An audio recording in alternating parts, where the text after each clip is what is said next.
Now you're probably wondering to yourself, wait, wasn't there a Pinocchio movie that came out this year already? Yes, you are correct, there's already been a Pinocchio movie out this year, but this is interesting.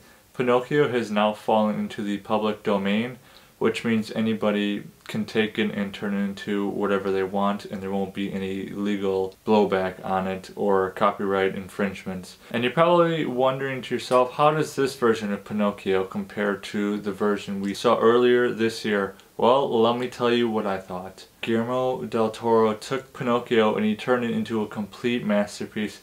I mean, the man is just an amazing visionary. He's got such an eye for detail, but he also has such a patience about him and a passion about him when it comes to patience. I mean, this is a stop motion movie. I've seen stop motion movies before, and let me tell you, it takes so much time to move these characters and create them and make them move the way you want them to. I know it's a lot faster nowadays because I'm sure there is some programs out there that help speed along the process, but even still, if you really want stop motion to look good, you gotta put in the time and the effort to make every moving part look so good. And Guillermo del Toro does an amazing job, and I just gotta say hats off to all the people who worked on making this movie because it just blew me away. No hate towards the Disney live action version of Pinocchio, I actually enjoyed it. If you would like to see my review on that, it will be in the pinned comment below. But I've just heard nothing but amazing reviews on this movie, and I was curious to see it because I had planned on seeing it. I just didn't realize it was coming out this early. It's a fantasy and it's a musical. There are actually some really good songs in this movie, really powerful songs too. This version of Pinocchio was based off the book. I don't really know anything about the book, but I know a lot of people were praising this movie because it followed the book really closely and it was the most accurate version of Pinocchio we've seen so far. There have been tons of remakes of Pinocchio since the original Pinocchio movie, the animated version that Disney released in the early 1940s. This one definitely dove into areas that all the other Pinocchio movies didn't, specifically afterlife, a lot of religion in this one, but also it gave us a lot more backstory into Geppetto and his son Carlo, and we got to see that, and that's what really made the movie, I think, extremely powerful. Is a lot of minutes worth of time with seeing the relationship between Geppetto and Carlo and how just heartbreaking it was for Geppetto and how he took it. And so his motivations behind making Pinocchio,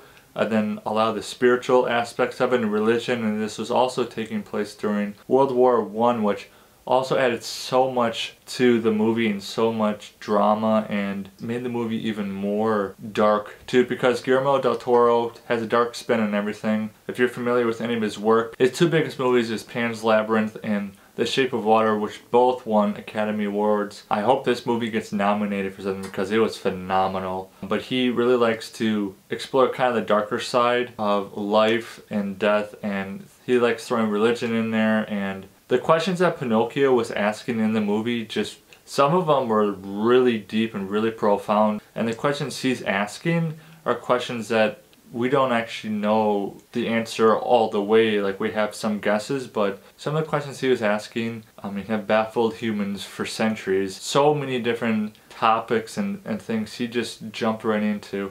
Another thing is, I didn't know that the cast in this movie was going to be big. Big names. Ewan McGregor was in it.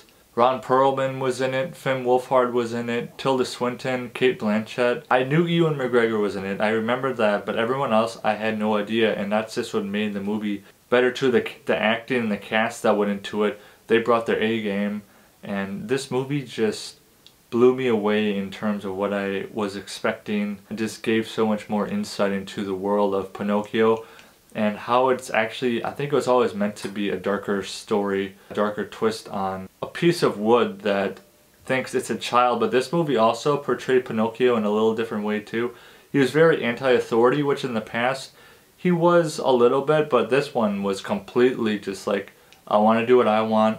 You know, he's challenging his father, he's challenging the church, he's challenging, you know, his commander when he was during wartime. I mean, everything and every institution that's around him he's challenging because he doesn't know any better. He's trying to figure out where he fits into this life in this story. So if you haven't seen Pinocchio yet, it is on Netflix right now. I highly encourage you to check it out. Guillermo del Toro just knocks this out of the park. For Pinocchio, I'm going to give it an 8 out of 10 Mudflaps. And before you go, drop in the comments below, what is your favorite movie by Guillermo del Toro? And as always, if you liked this video, give me a thumbs up, hit that subscribe button and ring that bell, and I'll see you next time.